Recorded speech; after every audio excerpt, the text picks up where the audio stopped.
তো ভাই আমি আজকে এক্সপ্লেইন করতে যাচ্ছি লায়ার গেমের মাঙ্গা এক্সপ্লেনেশন করে। আর এই মাঙ্গা একটা মাস্টারপিস। সো এটা একটা সুপার ন্যাচারাল মাঙ্গার মতো না, আর তাছাড়া এটা কমপ্লিটলি রিয়ালিটি বেসড একটা মাঙ্গা। আর এই জায়গার যে মেইন ক্যারেক্টার ও অনেক ইন্টেলিজেন্স, সো এই মাঙ্গা অনেক মজাদার হইতে চাইতেছে। সো আশা করি এই মাঙ্গাটা আপনাদের খুবই ভালো লাগবে। আর ভিডিও যদি ভালো লাগে থাকে একটা লাইক করে দিন আর সাবস্ক্রাইব করেন। সো আমি এক্সপ্লেনেশন শুরু করছি। কে দেখায় যে খুব অনেস্ট থাকে, সে রাস্তায় 100 ইয়েন পায়। সো সে 100 ইয়েন নিয়ে পুলিশ স্টেশনে জমা দেয়।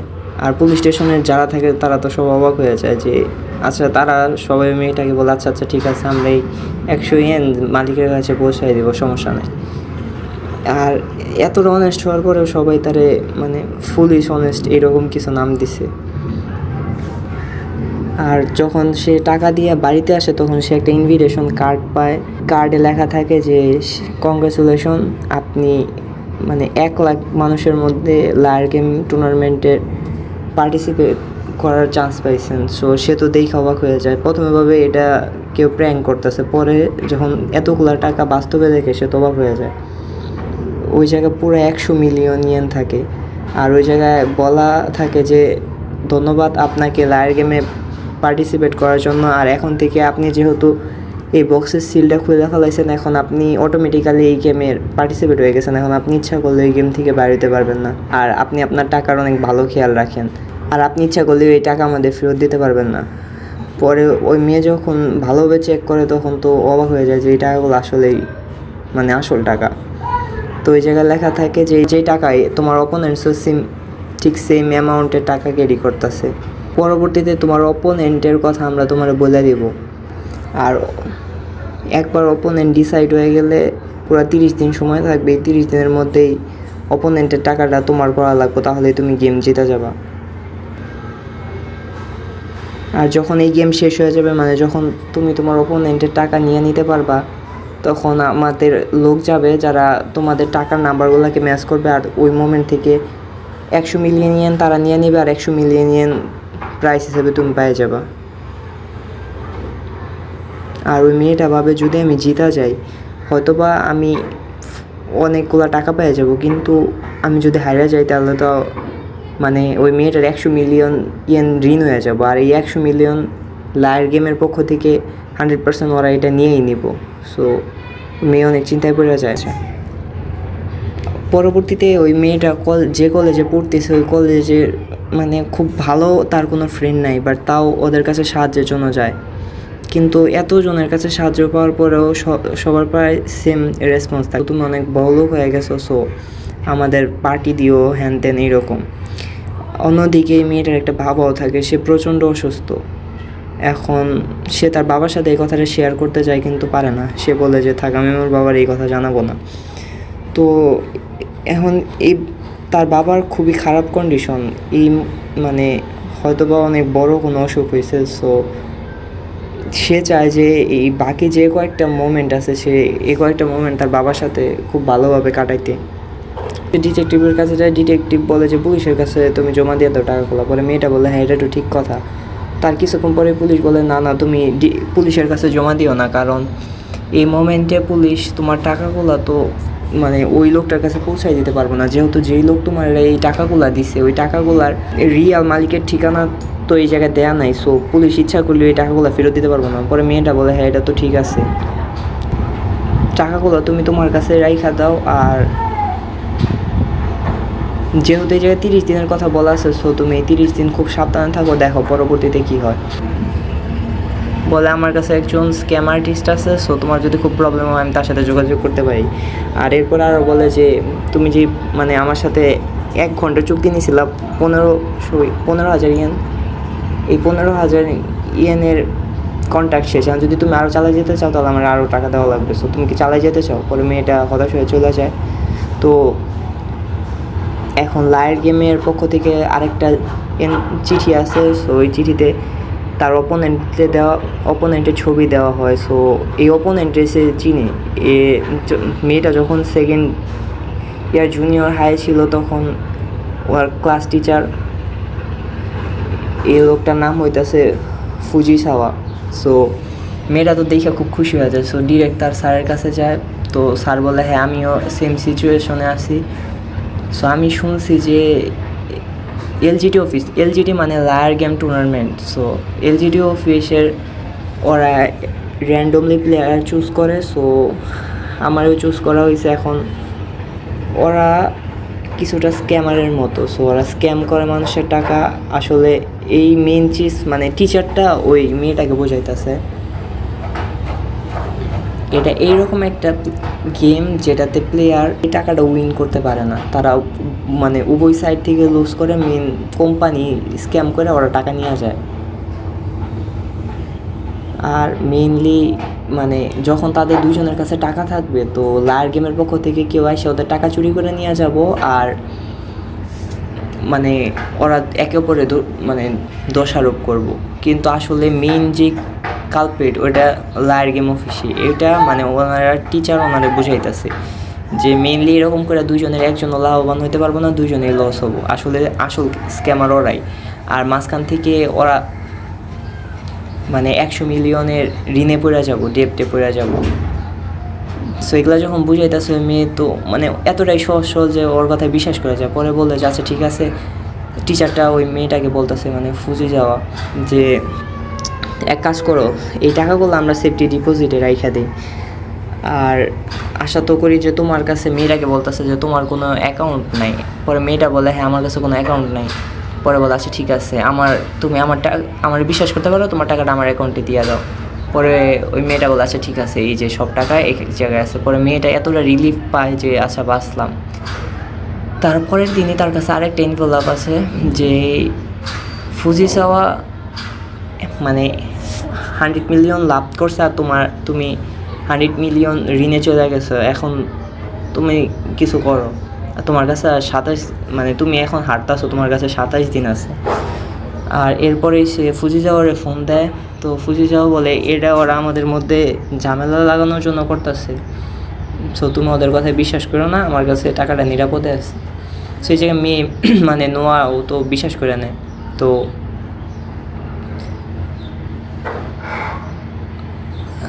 এই জায়গায় নাও ওনার কথা বিশ্বাস করে নেয়, বলে আচ্ছা ঠিক আছে। পরে বলে যে আপনি কোনো চিন্তা করেন না স্যার, আমি আপনাকে বিশ্বাস করি। তো এতটুকু হয়ে গেল। উনি ওনাকে দেখার জন্য ওনার বাড়িতে মানে মেয়েটা নাও ওর বাড়িতে যাইতেছিল। সো ওই টাইমে ও শুনতে পায় টিচার একজনের ফোনে কাউরে বলতেছে যে আমার কপাল তো খুব ভালো, আমার যে অপোনেন্ট ও আমার 5 বছর আগে স্টুডেন্ট, আর ওর কাছ থেকে আমি ইজিলি 100 মিলিয়ন নিয়ে নিছি, এমন 100 মিলিয়ন লসে আছে। ও তো একদম ফুলিশলি অনেস্ট, মানে যেটা ওর নিকনেম সবাই দিছিল, মানে মানে বোকার মতো সৎ। এটার কথা শুনে মেয়েটা অনেক ভাঙ্গা পড়ে নাওয়া। তো আর গেমের পক্ষ থেকে আরেকটা চিঠি আছে যে তুমি কি এখন বুঝতে পারছো যে তোমার অপোনেন্ট ফুজিসাওয়া কমপ্লিটলি মানে জিততাছে, আর তোমার কাছে আর 16 দিন বাকি আছে এখন তোমার কিছু করার জন্য। তো ওই মেয়েটা আবার ওই ডিটেকটিভের কাছে যায়। পরে ওই ডিটেকটিভ ডাইরেক্ট বলা যায় যে আমি এটাতে তোমার কোনো হেল্প করতে পারবো না। আর বলে যে আপনি যে স্ক্যাম আর্টিস্টের কথা বলছেন, প্লিজ আপনি তার একটু হলে ইনফরমেশন আমার দেন, আমি তার কাছে কিছু হইলে হেল্প চাই। তো ওই ডিটেকটিভের ডাইরেক্ট বলা যায় যে ওর নাম আকিয়ামা, যে জেল থেকে কালি রিলিজ পাইতেছে। সো তুমি তার কাছ থেকে হেল্প নিতে পারো। পরে তারপরে একটা জেলের সিন দেখানো হয়। ওই জায়গায় প্রচুর ভিড় থাকে, সবাই আকিয়ামার খোঁজ, মানে এতটা ভিড় থাকে, মানে একটা সেলিব্রিটি হয়তো এতটা ভিড় থাকে না। পরে কিছুক্ষণ পরে দেখা যায় যে আকিয়ামা পুলিশের ড্রেসে বাইর হয়ে আছে। আর যে পুলিশ ওরে বাইর করে দেয়, ও হাসতে হাসতে বলে যে আচ্ছা ঠিক আছে, তুমি আর কোনো দিন এই দিকে আইসো না, জেলে ভালো হয়ে যাবে, মানে এরকম কিছু একটা বলে। কিন্তু আকিয়ামা ওর কথার কোনো জবাব দেয় না। পরে মেয়েটা এত তাড়াতাড়িতে ছিল যে ধাক্কা খায় তো খায়, আকিয়ামার সাথেই খায়। পরে ও দেখেই চিনা যায় যে আচ্ছা প্রথমে ওই মেয়ে নোয়া ওর কাছে ওর কাছে ক্ষমা চায় যে সরি আমার ভুল হয়ে গেছে। পরে ও তো চিনা ফেলায় যে এটা আকিয়ামা। পরে ও বলে মিস্টার আকিয়ামা। পরে বলে আমি জানি আপনি মিস্টার আকিয়ামা। ঠিক আছে না? ও ওরে বলে যে আকিয়ামা আমারে বাঁচাও, আমি অলমোস্ট 10 মিলিয়ন ঋণে আছি, এখন তুমি কিছু না মানে আপনি আমারে বাঁচান। আকিয়ামা তো ভাই, আকিয়ামা একটা সিগারেট ধরাইয়া মানে কথা না বলে চলে যাইতেছে। পরে মেয়েটা বলে মানে প্লিজ আমার সাথে মানে যায়েন না, আমার হেল্প করেন। তো ওই মেয়েটা বলে যে আপনি আমার যতক্ষণ পর্যন্ত হেল্প না করবেন আমি ততক্ষণ পর্যন্ত আপনারে মানে ফলো করতে থাকবো। মানে আপনার মতো একজন জিনিয়াসের দরকার আমার 100 মিলিয়ন ফেরত আনার জন্য। এখন আমি খুব হেল্পলেস পজিশনে আছি। তাকে আমার তো কিছু না বলে চলে যেতে থাকে। পরে যখন ওই মেয়েটা পিছুই ছাড়তেছিল না, পরে বলে যে আচ্ছা ঠিক আছে তুমি এই জায়গায় দাঁড়াও, আমি আসতেছি। এই পজিশনে মেয়েটা ঠিক করার জন্য আকিয়ামা বলে যে আচ্ছা তুমি কিছুক্ষণ দাঁড়াও, আমি আসতেছি। পরে ওই মেয়েটা বলে যে আপনি মিস্টার আকিয়ামা, আপনি যতক্ষণ পর্যন্ত আমার মানে গল্পটা না শুনলেন আমি ততক্ষণ পর্যন্ত এই জায়গায় আসছি। পরেও বলে আচ্ছা ঠিক আছে তুমি এই জায়গায় কিছুক্ষণ দাঁড়াও, আমি আসতেছি। পরেও বললো যে মানে আকিয়ামা মনে মনে বলে যাক ওই মেয়েটার কাছ থেকে তো অন্তত ছাড়া পাইলাম। পরে ও চলে যায়। পরে বলে যাচ্ছে ঠিক আছে আমি বাসায় যাই, আমি 5 মিনিটের মধ্যে আসতেছি। পরে 14 ঘন্টা, 18 ঘন্টা, 22 ঘন্টা, 26 ঘন্টা হয়েছে, আসে না। ও সব দেখে। পরে কয়েকজন বাজে ছেলে এসে ডিস্টার্ব করা যখন শুরু করে তখন আকিয়ামা এসে বাঁচায়। পরে আর কিছু খাবারও দেয়। তো খায় অনেক মানে খাবার পায় অনেক খুশি হয়ে যায়। আর ওরে বলে যে তুমি কি মানে বলত নাকি, এতটা সৎ কেউ থাকে অন্য কেউ বলে তো বুঝে যেত যে আমারে তো মিথ্যা কথা বলছে।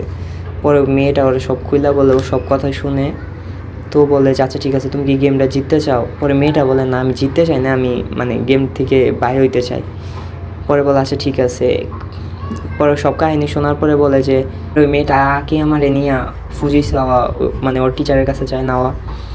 তো এই জায়গায় টিচার তো দেখে অবাক হয়ে যায়, বলে যে হঠাৎ করে কী হইলো, তুমি কী চাও?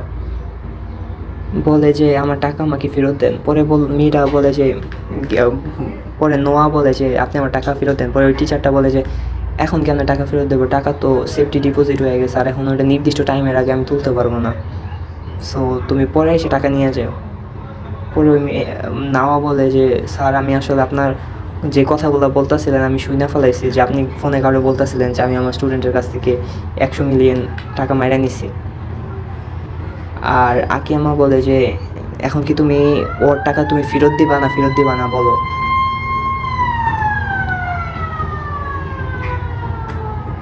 তারপরে আকিয়ামা বলে যে তুমি যদি ওর টাকা কালকের মধ্যে ফেরত না দাও তাহলে আমি পুলিশের কাছে বলে দিব। পরে ওর টিচার তো মানে অলমোস্ট ভয় পেয়ে যায়, যে বলে পুলিশের ফোন দিয়ে রাখেন, এই জায়গায় পুলিশের কি? আর ওই জায়গায় গেমের মধ্যে স্পষ্ট বলা ছিল যে এই টাকা যদি তুমি অপোনেন্টের কাছ থেকে নিতে সক্ষম হও তাহলে এটা কোনো চুরির মধ্যে পড়বো না। তারপরে আকিয়ামা বলে যে তার মানে তুমি অ্যাডমিট করলা যে এটা একটা গেম। টিচার তো শক হয়ে গেছে, মানে ওর আসল চেহারা তো ফাঁস হয়ে গেছে। পরেও নাওয়া অনেক দুঃখের সাথে বলে যে স্যার আপনি আমার 100 মিলিয়ন এমনি করলেন, মানে আপনি 100 মিলিয়নের জন্য আমার ধোকা দিলেন। পরে ওর টিচার মানে পাগলের মতো এসে বলে হ্যাঁ এটাই ঠিক, আমি তোমার ধোকা দিচ্ছি, তো কী করবা? এখন তুমি আমার কিছু বলতে পারবো না, তুমি মানুষের এত সহজে কেমনি বিশ্বাস করো, মানুষ অনেক খারাপ। আর ওর কাছ থেকে যে টাকাটা আমি নিয়েছি, এখন যদি ও আমার কাছ থেকে নিতে সক্ষম না, এই টাকা 100 মিলিয়ন আমার হয়ে যাব। আর নয়েসের জন্য সরি, এই জায়গা তো মানে যদি কোনো নয়েস এসে থাকে তো সরি, কারণ এই জায়গা প্লেন আর আমি তো আমার বাসাটা নদীর এই সাইডে, সো নৌকা যাওয়ার সাউন্ডটা এসে থাকে, সরি। আচ্ছা, আর এছাড়াও আমি ও লোকদের বিশ্বাস করতাম। আচ্ছা, ও পরে ওই টিচারটা বলে যে বিশ্বাস বলতে কিছু হয় না, আমি একসময় লোকদের বিশ্বাস করতাম, কিন্তু আমার মানে কলিগের জন্য মানে কোম্পানি থেকে আমার বাইক করে দেওয়া হয়েছে। সো মানুষরা এইরকমই, তুমি কাউকে বিশ্বাস করতে পারো না, সব মানুষই খারাপ। বলে স্যার আমাকে সাহায্য করেন। আমার বাবা টার্মিনাল ক্যান্সার, মানে আমার বাবার ক্যান্সার হয়েছে, সে খুব খারাপভাবে সাফার করতেছে। পরে টিচার বলে মনে হয় আমি এটার পরোয়া করি, আমি তোমার বাবারে চিনি না, এখন যাও এই জায়গার থেকে। এখন যদি তুমি বুঝে থাকো তাহলে তুমি ভাগো, ভিক্ষা করো, যাও, যা ইচ্ছা তাই করো। আর বলে যে আচ্ছা যাই হোক, তুমি একজন মানে তোমার বয়সও বেশি না, তোমার তো দেখতেও সুন্দর, এখন তুমি চিন্তা করো যে এখন তুমি টাকা কেমনে ফেরত দিবা। যাই হোক, এটা বোঝা গেল টিচারটা অনেক খারাপ। তারপরে আকিমা বলে ভাই বিশ্বাস করতে মানে একে আসলে বিশ্বাস করতে কষ্ট হইতেছে যে সে একজন টিচার। তারপর আকিমা বলে যাই মানুষ মানে টাকা মানুষকে খুব সহজে পাল্টাই দিতে পারে। আচ্ছা, আকিমা বলে এখন কান্না থামাও, কান্না কিছু পাল্টাই দিতে পারে না। বলে আমি ঋণে পড়ে গেছি, তাও আমার সবচাইতে বিশ্বস্ত টিচারের কারণে। বলে তারপরে আকিয়ামা বলে যে সে একটা বিরাট ভুল করে ফেলেছে, সে তার কথার মধ্যেই আমাদের একটা হিংস দিয়ে দিছে। নাও বলে আমি তো কিছু বুঝতে পারতেছি না, ওই জায়গায় একটা হিংস আছে। এটা তো অসম্ভব যে আমরা তো স্ট্রেঞ্জার ছাড়া কিছুই না, এখন আমরা ব্যাংকে যাই যদি টাকা চাই তাহলে তো আমাদেরকেও টাকা দিবে না। আর তাছাড়া সেফটি ডিপোজিট বক্স এই জায়গায় যে দিয়ে আসছে তার ছাড়া তো অন্য কেউ এই টাকাটা উঠাইতে পারবে না। আকিয়ামা বলে সম্ভব ব্যাংক থেকে টাকা তোলা যখন আশেপাশে কেউ আছে। তারপর আকিয়ামা বলে যখন এটা শেষ দিন হবে লায়ার গেমের, আর এখানে তো আরও 23 দিন বাকি আছে, রবিবার জুন 14 জুন। আকিয়ামা হাইসা বলে এখন তুমি বুঝছো গেমটা শেষ হবে রবিবারে, আর এই ইম্পর্টেন্ট দিনে ওই মানে এক্সাক্ট দিনে সে ইচ্ছা করলেই সেফটি ডিপোজিট বক্স খুলতে পারবো না। তারপরে নাও বলে তার মানে তার শুক্রবার 5টার মধ্যে টাকা তোলা লাগবে, 2 দিন আগে যখন এই গেমটা শেষ হবে। আকিয়ামা বলে হ্যাঁ। তারপরে নাও বলে হ্যাঁ এটা অনেক তাড়াতাড়ি হার মাইনা নেওয়া, মানে তারপর নাও বলে এত তাড়াতাড়ি হার মাইনা নেওয়া যাবে না, যেটা যদি টাকা বের করে তার মানে এটা না যে আমরা ইজিলি তার কাছ থেকে টাকা নিতে পারবো। আকিয়ামা বলেছে চিন্তার কোনো কারণ নাই, আমার কাছে একটা পারফেক্ট প্ল্যান আছে। নাও বলে যে তার মানে তুমি কি আমার সাহায্য করতে চাইতেছ? আকিয়ামা বলে যে এটা যদি কোনো ক্রাইম হইতো তাহলে হয়তো আমি করতাম না, কিন্তু এটা তো জাস্ট একটা গেম। আর তুমি যদি ফুজিসাওয়ার কাছ থেকে 100 মিলিয়নও নিতে রাজি হয়ে যাও তো আমি তোমার সাহায্য করতে আমার কোনো সমস্যা নেই, কিন্তু আমার বিনিময়ে আমার প্রাইসটা অনেক হাই, বুঝছো? সো তুমি যদি 100 মিলিয়ন পাও তাহলে আমার ওই জায়গা থেকে 50 মিলিয়ন দেওয়া লাগবে। Thank you very much. পরে নাওয়া খুব খুশি বলে থ্যাংক ইউ, এখন তুমি আমার সাহায্য করো প্লিজ। তারপরের দিনই নাওয়া ডাইরেক্ট তার কাছে যায় বলে যে তোমার কাছে যে 200 মিলিয়ন আছে আমি তার পুরাটাই তোমার কাছ থেকে নিয়ে নিব। তার টিচার তো পুরাই অবাক। তারপরে নাও দৌড়াই যাইতেছে যে আমি তারে টিচারের ফাইটের ঘোষণা দিয়ে দিছি, মানে নাও আবার কান্দাছিল। আকিয়ামা বলে যে কান্না কিছু পাল্টাইতে পারে না, আমার কাছে একটা পারফেক্ট প্ল্যান আছে, সো চিন্তার কিছু নাই।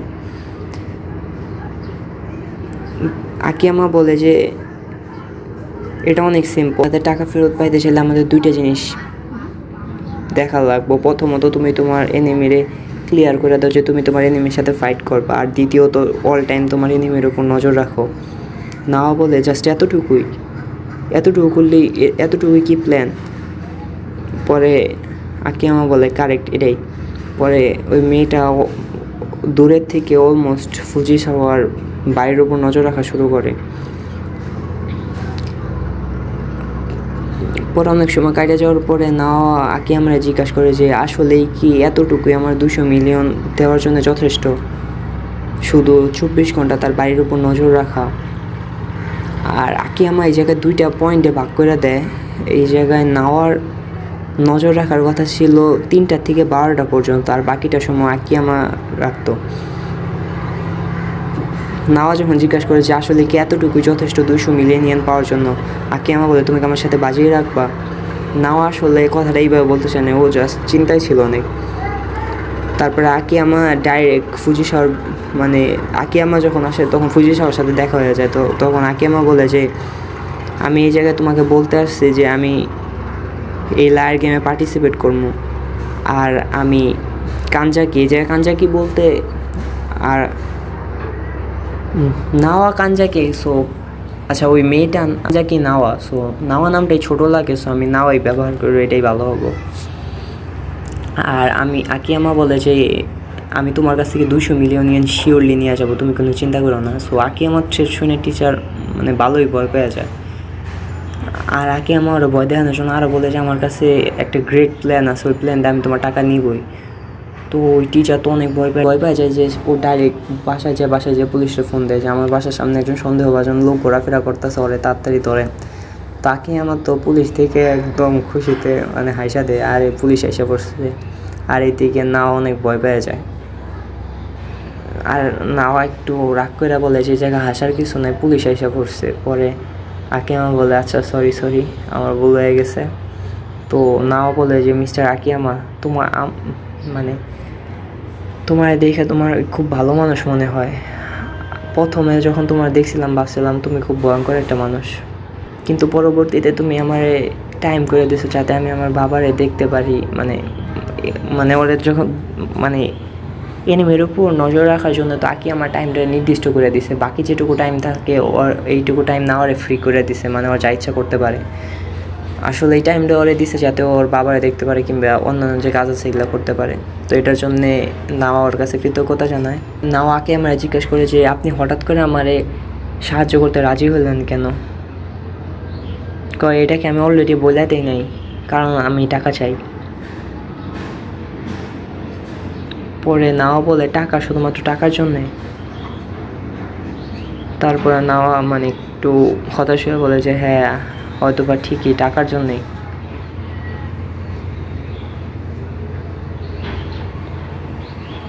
তারপর আকিয়ামা বলে হ্যাঁ যখন আমি টাকা পাবো তখনই আমি টাকা নিব, সমস্যা নাই।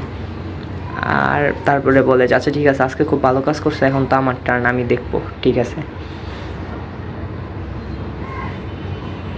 তারপরে নাও বলে যে মিস্টার আকিয়ামা আপনি কি আমার এক্সপ্লেন করবেন যে আমরা এটা কেন করতেছি? সো আকিয়ামা বলে যে সত্যি কথা বলতে আমি আসলে এটা করার কোনো মানে পাইতেছি না। আকিয়ামা বলে মানে এই ট্রিকটা প্রায় সময় ব্যবহার হয়ে থাকে বিজনেসম্যানদের কারণে। তারা যখন কোনো জিনিস সেল দিতে যায় তখন তারা ওই জায়গায় অটোমেটিক্যালি অনেকগুলো মানুষ রাইখা দেয় যাতে ওই জিনিসটার প্রতি মানুষগুলো আকৃষ্ট হয়। পরবর্তীতে মানুষজন মানে ওই জিনিসটা কেনার প্রতি আগ্রহী হয়ে যায়, তো তারা না চাইতে ওই ভিড়ের মধ্যে চলে যায় যে কেন এত ভিড় হয়েছে এটা দেখার জন্যে। এখন আমরা যেটা করতেছি ওইটা হইতেছে ফুজি শহরে সাইকোলজিক্যালি কিছুটা ড্যামেজ করে দেওয়া। তুমি তো অলরেডি তারে প্রথমত বইলাই দিছো যে তুমি এই গেমটা জিততে যেতেছো, সো এটা তারা মেন্টালি অনেকটাই ড্যামেজ করে দিছে। আর এইদিকে ফুজি শহর চিন্তা করতে থাকে যে না আমি জিতবো, এই 200 মিলিয়ন নিয়ে ওরা ইচ্ছাগুলি নিতে পারবো না, ওরা কেমনি নিব। আমার ফুজি শহর বলে যে আমার প্ল্যানও তো পারফেক্ট, সমস্যা নাই। আকিয়ামা বলে যে এখন কেমন লাগতেছে? পরে নাও বলে যে দেখা মনে হইতেছে যে মানে ওর টিচার পুরাপুরি মানে সেন্স হারাই ফেলাইছে, মানে সেন্স বলতে মানে অলমোস্ট পাগলের মতো হয়ে গেছে, মানে মানসিক যে সেন্স এটা নাই। পরে আকিয়ামা বললো হ্যাঁ ঠিক আছে অনেকটাই ভালো। তারপরে নাও বলে যে এখন তোমার প্ল্যান ওরে ফুল কেমনে করতেছে, তুমি কিভাবে 200 মিলিয়ন নিয়ে ওর কাছ থেকে নিয়ে নিবা? তারপর আকিয়ামা বলে যে টাকাটা তো ডিপোজিট বক্সে, তাই না? পরে ওই মেয়েটা বলে হ্যাঁ তাই তো। পরে বলে যে আসলে টাকাটা 200 মিলিয়ন তার ঘরের মধ্যেই আছে। পরে মেয়েটা অবাক হয়ে যায়, তার মানে ফুজি সব টাকাগুলো ব্যাংকে রাখে নাই? পরে আকিয়ামা বলে যে না, আসলে তার যে টাকাটা সেটা তার বাড়ির ভিতরেই আছে। সো আজকের মতো ফার্স্ট এপিসোড এই জায়গায় শেষ করতেছি। সো ভিডিও ভালো লাগলে আরেকবার বলতেছি ভাই লাইক করে দিও, এমনি ওইটা ফ্রি, আর সাবস্ক্রাইব তো ভাই আরও ফ্রি করে দিও। আচ্ছা গুড বাই। নিউলি আমি মানে কথা বলতে অনেক নার্ভাস হয়ে যাইতেছি, আশা করি আস্তে আস্তে ঠিক হয়ে যাব। সো থ্যাংকস ফর ওয়াচিং, ধন্যবাদ। আশা করি তোমাদের সবার দিন ভালো কাটবে। Good bye.